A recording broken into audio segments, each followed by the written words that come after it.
지금 저는 형부와 제 죽은 언니 사이에서 낳은 아이를 키우고 있습니다. 철없는 제 조카는 마치 엄마에게 안긴 듯 행복하게 웃으며 저를 올려다보고 있습니다.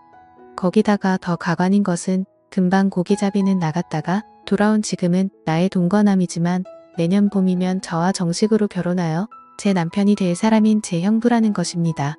저를 철없이 아니 해맑게 웃고 있는 아이는 우리 언니와 자기 사이에서 낳은 아이고 그런 갓난아기 볼을 쓰다듬으면서 뿌듯하게 바라보면서 어서 갓난아기를 재우라고 보채고 있답니다.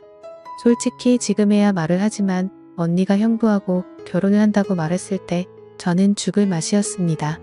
언니는 자신이 먼저 형부와 사랑을 나눈 것으로 알고 죽었지만 사실은 제가 먼저 형부와 사랑을 나누었기에 형부와 먼저 만난 사람은 저였다고 말할 수 있지요.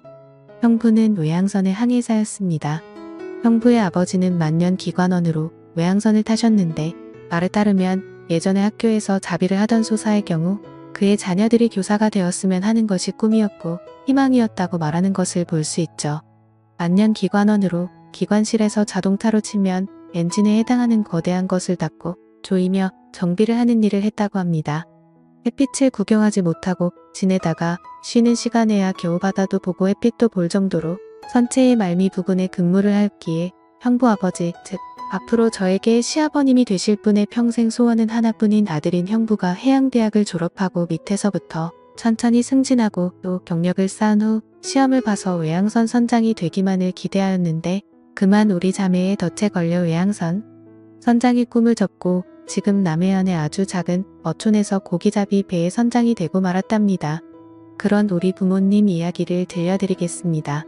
사실 우리 아버지도 5년 전에 살아 계셨으며 그리고 지금의 형부처럼 고기잡이 배를 몰고 바다로 나가 고기잡이를 했죠.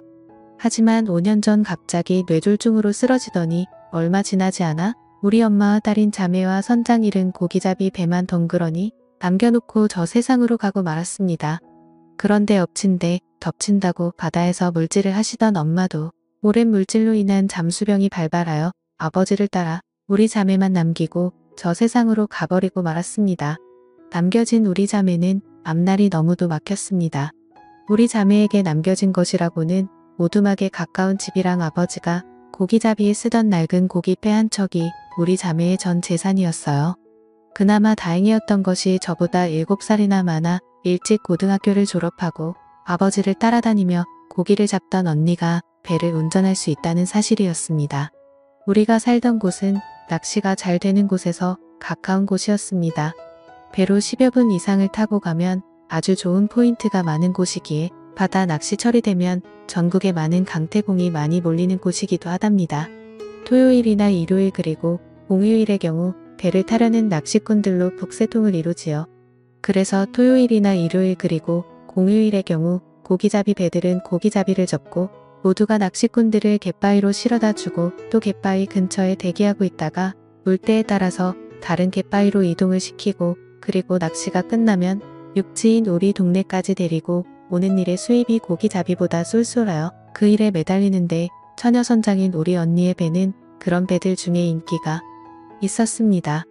우리 동네 안이 가까운 곳에 백사장이라도 있다면 여름철에도 민박이 가능하겠지만 길이 10엠 정도의 백사장은 커녕 손바닥만한 백사장도 없기에 낚시철이 아니면 민박 손님을 본다는 것은 하늘의 별을 따기나 마찬가지라는 말이 돌 정도로 민박 손님은 없었습니다. 그런 우리 동네의 낚시철도 아닌 한여름인 작년 8월에 한 건장한 청년이 우리 동네로 왔고 누구에게서 들었는지는 모르지만 우리 언니를 찾았고 그리고 우리 언니에게 몇 주 머물면서 낚시도 하고 쉬다가 가겠다면서 방을 빌려주고 밥을 해주기를 부탁하였고 마침 제가 대학교 1학년 첫 방학이지만 그 청년이 끝까지 있겠다는 날이 계약을 한 후까지였지만 언니가 저에게 조심스럽게 의견을 묻기에 철이철이고 고기잡이도 시원치 않다는 것을 잘 아는 저였기에 승낙을 했습니다. 그 청년 아니 형부는 그렇게 우리 인생 속으로 들어왔죠. 우리는 처음엔 손님으로 여겼습니다. 언니가 그 청년 아니 형부를 손님으로 받으면서 저에게 신신당부를 한 말이 있었습니다. 그건 그 청년을 남자로 보지 말고 오로지 손님으로만 보라고 그리고 자신도 그렇게 하겠다고 말하였습니다. 하자만 정말이지 민박 손님은 내가 평소 바라던 그런 남자임엔 틀림이 없었어요. 그 청년을 해양대학교를 졸업하고 외항선의 3등 항해사로서 한 달간의 휴가를 얻어서 휴가를 온 것이 바로 우리 동네였고, 그리고 우리 집에서 민박을 하게 된 것입니다. 아시는 분들은 아시겠지만 고기잡이 배들은 전날 혹은 그 이전에 쳐둔 그물을 끌어올리는 일을 새벽동이 트기 전에 나가서 조업을 해야 하고, 그리고 아침 일찍 항구로 돌아와 위판장에 위판을 하여야 하기에 언니는 아침 일찍 조업을 나가야 하였고, 그 청년이 낚시를 나간다면 함께 배를 타고 나가 갯바위에 실어다 주고 고기잡이를 하였습니다. 처음 며칠간은 언니의 말대로 손님으로만 대했습니다. 하지만 낚시를 나가지 않은 날 하루 전 그만 그 청년을 남자로 보게 되고 말았습니다. 그날은 그 청년이 낚시를 가지 않고 하루 휴식을 취하겠다고 일요일인 전날 저녁을 먹으면서 저와 언니에게 말하였습니다. 대신 우리 동네 뒷산의 경관이 기가 차다는 이야기를 들었다면서 거기에 오르기로 결심하였다는 것이었습니다. 언니는 새벽에 조업을 나갔고 청년과 단둘이 남아늦은 아침을 먹으면서 그 청년이 같이 안 가겠냐고 물었습니다. 저는 저도 모르게 언니와의 약속을 어기고 선뜻 승낙을 하고 말았습니다. 그러자 그 청년은 마치 10년 지기나 된 것처럼 밥을 먹고 나서 설거지를 하려 하자 제 곁에 나란히 서더니 저랑 같이 설거지를 하였습니다. 저도 모르게 가슴이 두근두근해지더군요. 하지만 티내지 않고 같이 설거지를 마치고 냉장고에 손님 모시고 길 안내하고 올게라고 메모를 써놓고 저는 그 청년과 함께 집을 나섰습니다. 물론 그 청년은 우리 동네 어귀에 있는 구멍가게에서 빵과 음료수 간식을 사서 가방에 메고 동네를 벗어났답니다. 1년에 겨우 한 달 남짓 육지를 밟아본다는 사람 치고는 산을 정말 잘 탔습니다. 1년 12달 365일을 육지에서 사는 저보다 더 말입니다. 산을 타면서 그 청년 아니 형부는 제 손도 안 잡았답니다. 한참을 올라 정상에 오르자 그 청년은 저에게 가지고 갔던 빵과 음료수 그리고 간식들을 제게 주며 먹으라고 하더니 위험스럽기만 한 바위를 타고 오르더니 가방에서 책을 한 권 꺼내더니 아주 낭낭한 목소리를 읊기 시작했어요. 그 책은 바로 제가 좋아하는 도종환 시인의 시들이었습니다. 바람도 자기 이야기를 한다는 것을 알았던지 매우 상쾌하게 불었습니다. 먼 바다도 춤을 추며 일랑거렸습니다. 그게 끝이 아니었습니다. 그 청년은 마치 제가 좋아하는 시를 전부 알기라도 한다는 듯이 바다를 향하여 계속 낭창낭창하게 낭독하였습니다. 청년 오빠의 맑은 목소리는 저로 하여금 부끄럽게도 오줌을 지리게 만들었습니다. 오를 수만 있다면 저도 그 청년 오빠가 올라가 있는 바위 위에 나란히 서서 한 소절씩 교대로 낭독을 하고 싶을 정도였습니다. 하지만 수줍음이 많고 내성적이었던 저는 음료수와 간식을 먹으며 멀리서 그냥 바라보면서 아는 시가 나오면 속으로 같이 낭독하고 있을 뿐이었습니다. 그는 거의 30분가량을 그렇게 시를 낭독하더니 데려왔고, 그리고 마치 아무 일도 없었다는 듯이 제 곁으로 와 앉더니 빵과 과자, 부스러기와 음료수를 마시면서 바다를 바라보고 제법 많은 이야기를 나누었습니다. 거기에서 저는 저도 모르게 청년 오빠에게 마음이 끌렸던지 엄마 아빠 이야기이며 우리 자매의 이야기를 하나도 꾸밈없이 모조리 이야기하고 말았습니다. 청년 오빠도 자신이 배를 타기 위하여 해양대학교에 가게 된 동기를 만들어준 자기 아버지에서부터 시작한 자기의 이야기를 모조리 들려주었습니다. 그리고 그 청년은 그 다음날도 다음날에도 낚시를 나갔습니다. 산에 갔다 온 후로 전 막연하게 그 오빠는 내 동경의 대상이었고, 그리고 그 오빠가 바위 위에 올라가 낭낭한 목소리로 시를 낭독하던 모습을 그리며 스스로를 만족시키는 습관이 생기고 말았습니다. 오빠하고 산행을 다녀온 후 그 대상이 그 청년 오빠가 된 것은 어쩌면 지극히 당연한 결과였는지 모를 일입니다. 오빠 그날도 전 새벽에 눈을 뜨자마자 오빠와 있었던 산행 생각을 하였고, 그리고 바위 위에 올라가 낭낭한 목소리로 시를 낭독하던 오빠를 떠올리며 스스로를 기분 좋게 만드는 행위를 하며 오빠를 나직하게 외쳤습니다. 그때 갑자기 순간 방문이 열렸고 언니 배를 타고 갯바위로 낚시를 가 있어야 할 민박 손님 오빠의 얼굴이 보였습니다. 부끄러운 나의 모습을 오빠가 보고 만 것입니다. 오빠는 나에게 힘들지 않냐며 자기가 도와주겠다며 사랑을 나누게 되었습니다. 민박 손님과 민박집 주인 동생이 서로의 육체를 탐하게 된 것입니다. 그렇게 오빠와 나가 하나가 된 것은 오빠가 우리 집에 민박을 시작하고 꼭 일주일 만에 일어난 일이었어요. 그리고 나는 20살 여름이었고 오빠는 대학을 졸업하고 7년 만인 32살 때인 작년의 일입니다. 그로부터 나는 언니 몰래 스스로 오빠 방을 찾아가 일을 치렀습니다. 나와 동침을 한 사흘 후부터 오빠를 갯바위로 실어다 주면서 언니도 그 오빠와 일을 치렀다는 사실을 전혀 모르게 되었습니다. 언니는 내가 먼저 오빠와 사랑을 나눴다는 것을 모르면서 또 내 모르게 오빠와 사랑을 나누면서 나는 모를 것이라고 생각하며 하였고, 나 역시 언니가 오빠와 할 것이란 생각 자체를 하지 않았고 언니가 설마 오빠와 할 것이란 생각을 하지 않았던 것입니다. 자매가 한 남자와 번갈아 가면서 사랑을 나누게 된 것이죠. 처음에 오빠와 아무런 사이가 아닐 때는 하루하루가 지루하게 느껴졌습니다. 오빠 때문에 자유롭게 친구 집에 놀러 갈 수도 없었으니 말입니다. 하지만 오빠와 사랑을 나누기 시작하고는 하루하루가 무서웠습니다. 그런 생각을 하면 할수록 날짜는 아주 빠르게 지나갔습니다. 오빠가 머물기로 한 기간이 지나고 오빠는 다시 외항선을 타려고 가버렸습니다. 그러나 나를 경악하게 한 큰 사고가 발생했습니다. 평소 철두철미한 성격에 언니가 허술하게도 자신의 일기장을 숨겨둔 책상 서랍을 잠그지 않고 고기잡이에 나갔고 나는 그만 봐서는 안 될 언니의 일기장을 보게 되었습니다. 지금부터 언니의 일기장 일부를 공개합니다. 우리 집에 때 아닌 민박 손님이 왔다. 너무나 멋진 남자이다. 차림이며 생김새로 보라베니를 하는 나로서는 올려다볼 상대가 아닌 그런 남자 같다. 내 동생도 분명하게 나처럼 생각을 할 것 같았다. 그래서 동생에게 신신당부를 하였다.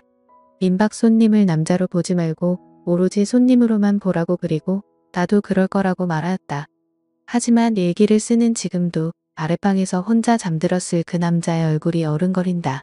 이게 무슨 일이란 말인가? 내가 넘볼 남자가 아니다. 정신 바짝 차려라. 스스로에게 당부를 해보지만 펜을 잡지 않은 손은 이미 팬티 안에 들어가 있다. 첫날의 일기는 내가 놀랄만한 내용은 전혀 없었습니다. 나도 그 오빠를 본 첫날 언니와 똑같이 생각하였으니 말입니다.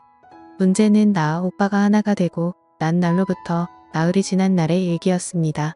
결국 일이 발생을 하고 말았다. 이젠 어쩌란 말인가? 감히 넘봐서는 안 될 사람을 넘보고 말았으니 말이다. 그이는 내가 좋아서 자기가 먼저 넘봤다고 하지만 실상은 그게 아니다. 내가 그동안 바라도 기다렸던 일이었기에 쉽게 그이에게 내 순정을 허락하고 만 것이다.